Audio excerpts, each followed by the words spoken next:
नमस्कार, मी तृप्ती देसाई आणि माझ्याबरोबर अभिजित दादा बिचुकले आहे. आज आम्ही पुण्यात आहोत. आज पहिला पाऊस पुण्यातला पडलेला आहे.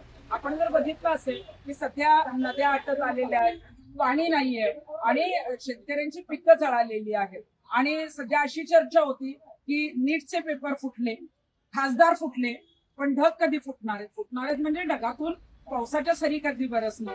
आणि आज त्याची सुरुवात पुण्यातून झालेली आहे. त्यामुळं निश्चितच बळीराजाला यापुढे कुठली अडचण येऊ नये, भरपूर पाऊस पडू दे अशी आमची इच्छा आहे.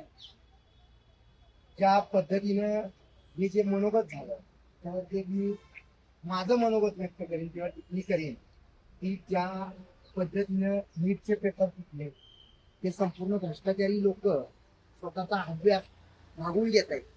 पण माझ्या बळीराजासाठी, शेतकऱ्यांसाठी, माझ्या सुजलाम सुफलाम असलेल्या महाराष्ट्रासाठी आज 22 तारीख तरी पाऊस पडत नव्हता.